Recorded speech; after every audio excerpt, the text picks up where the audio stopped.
Bon, c'est un exemple.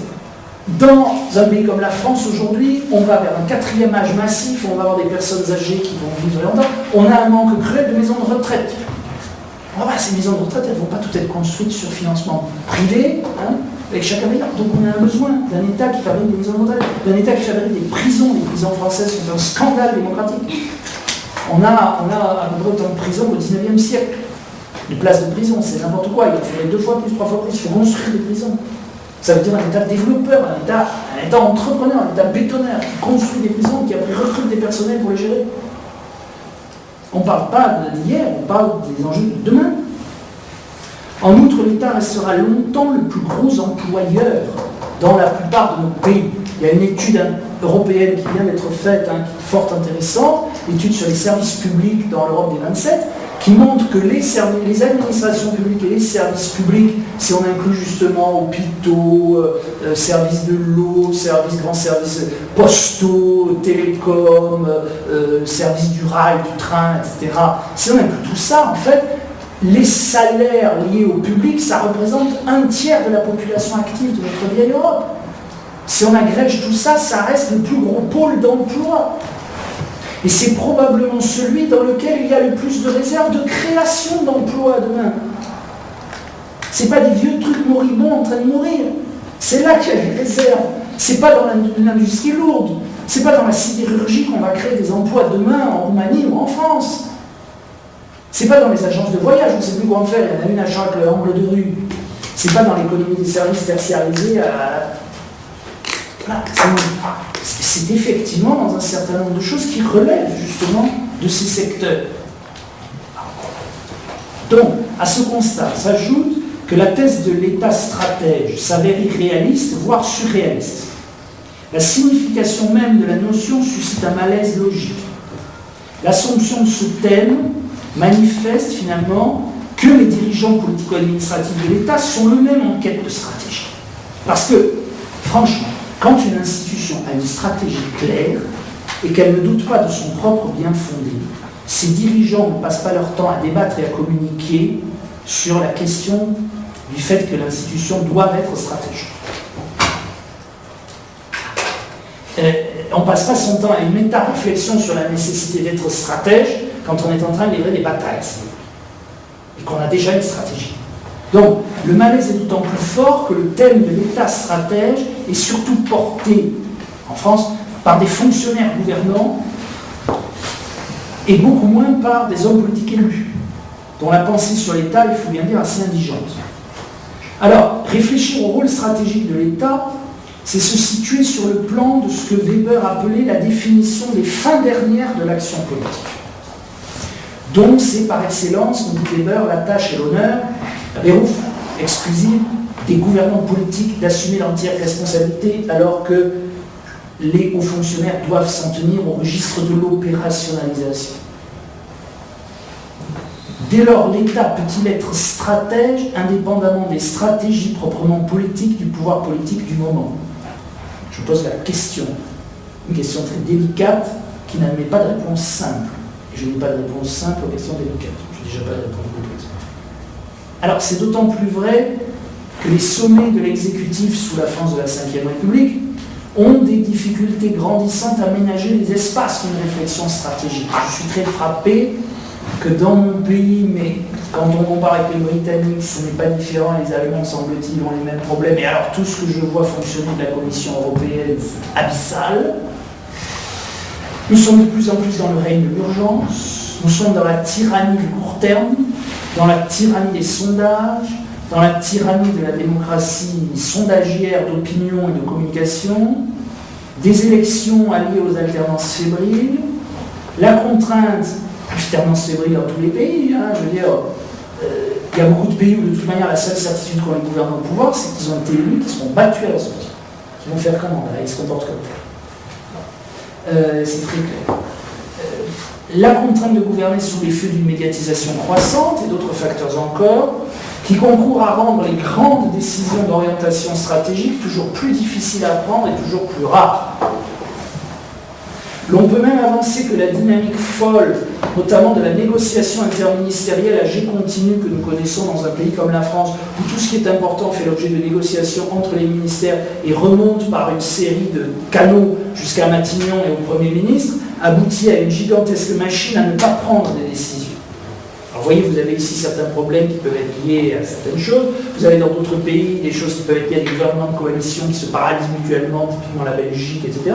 Et dans des pays qui sont censés fonctionner sur un modèle démocratique mais relativement d'autorité, comme la France de la Ve République, où tout semble aller très bien, être huilé dans les rouages comme il se doit, en réalité, on aboutit bien souvent à des situations de non-décision parce que la remontée au sommet, au président et au Premier ministre bouche complètement les circuits. Ça, c'est une réalité empirique des processus décisionnels centraux dans beaucoup de nos pays, pour des motifs différents à chaque fois. Alors du coup, le thème de l'État stratège n'est-il pas un peu irréaliste ou une réflexion un peu esthétique? Par ailleurs, si les notions ont un sens et que l'État stratège n'est pas un phoné pour maquiller un État qui se désengage, cela impliquerait que l'État fût en mesure de fixer de grandes orientations politiques, économiques et sociales qui eussent des chances d'être suivies des faits. Or, à ces fins, l'instrument de loin le plus efficace dans une démocratie, ce sont des investissements directs et des incitations financières. C'est quand même la meilleure façon que vous avez d'être efficace sur le social, c'est de donner des carottes financières ou d'investir vous-même en tant que puissance publique. Alors, pour pervertir des formules très connues, le plus grand stratège perd les batailles quand l'intendance ne suit plus, car on ne fait pas de bonne politique sans de bonnes finances.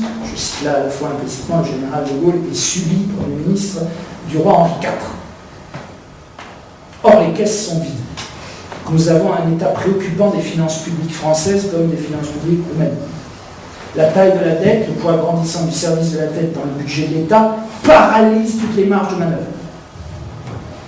Donc on a une espèce de grande pétrification des budgets publics, tant en dépenses qu'en recettes. Mon ami Alexandre Sinet a consacré une thèse de doctorat entière à nous décrire, à nous décrypter l'économie politique des dépenses de l'État en France, en nous montrant qu'on a assisté depuis 30 ans à une pétrification de la dépense publique, dans laquelle on a un budget désormais inerte, dans lequel les salaires des fonctionnaires plus le service des pensions de retraite des fonctionnaires plus le service de la dette représentent 70% du fonctionnement du budget total. Qu'en réalité, on a des budgets largement pétrifiés et paralysés.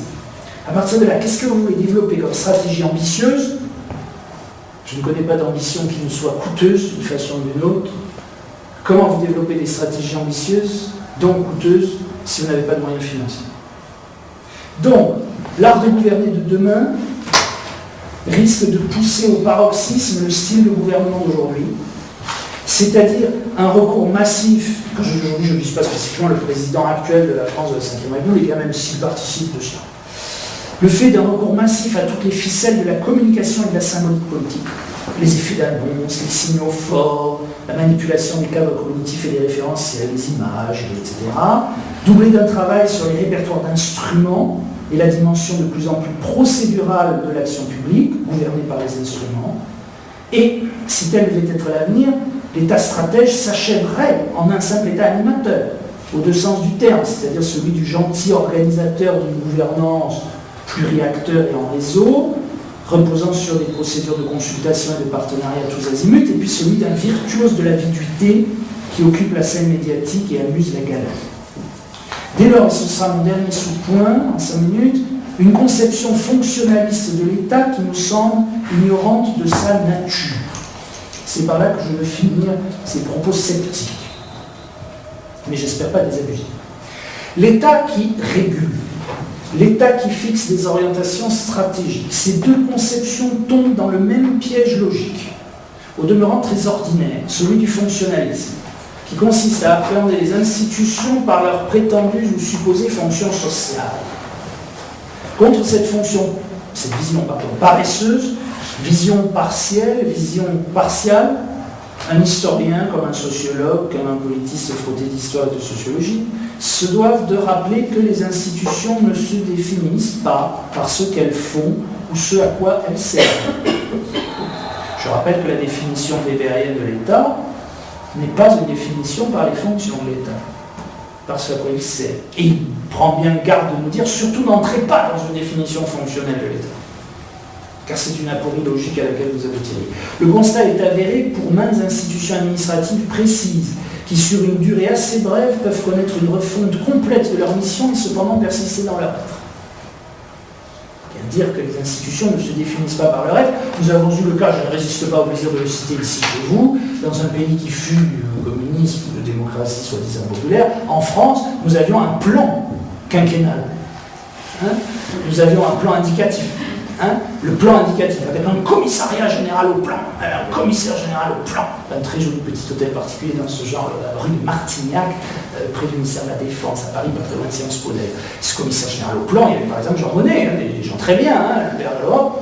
Et alors quand on a supprimé cette planification indicative qui ne marchait pas, on a maintenu le commissariat au plan. Parce qu'en France, on ne supprime pas, comme ailleurs, on supprime une guerre des institutions publiques. Donc on a gardé un commissariat général au plan, on n'avait plus de plan.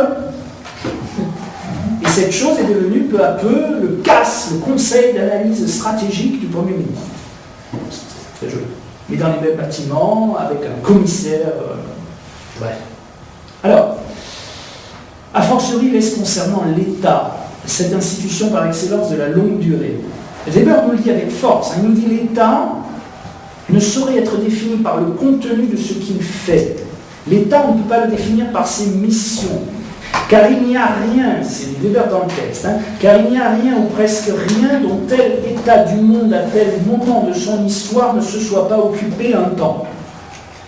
Donc pour Weber et la tradition sociologique à sa suite, l'État se définit donc essentiellement comme un appareil de domination, laquelle est à la fois contrainte physique monopolisée et persuasion symbolique, celle-ci, c'est-à-dire la deuxième, légitimement celle-là, c'est-à-dire la première, appareil de domination dont le maintien est consubstantiel au maintien de l'ordre politique, économique et social dans un pays donné.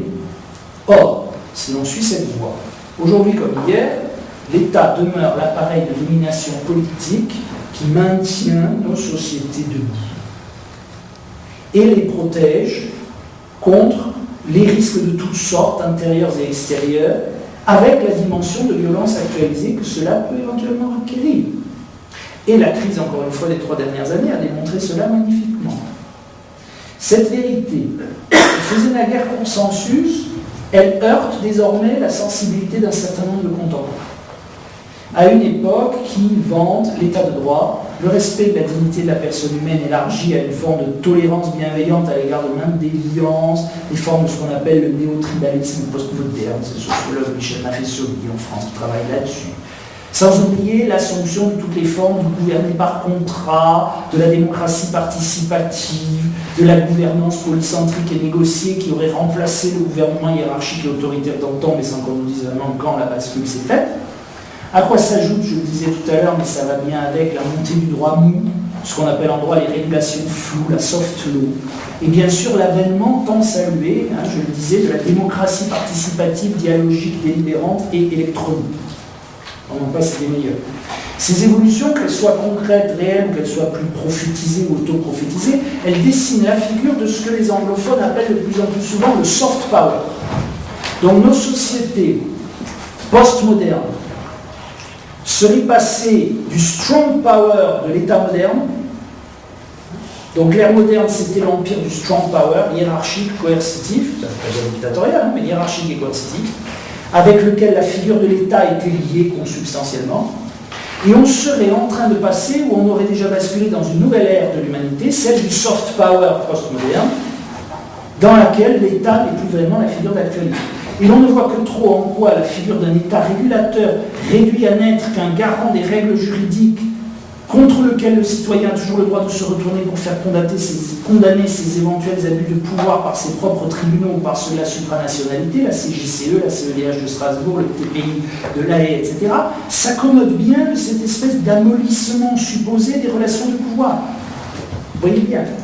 Quant à l'État stratège, la figure admet de lecture, je vous l'ai dit, l'une impérieuse qui s'inscrit plutôt dans le registre du strong power, c'est l'État qui a encore une capacité de volontarisme politique, c'est ce qu'essaie de nous faire croire Nicolas Sarkozy, quoi, en gros.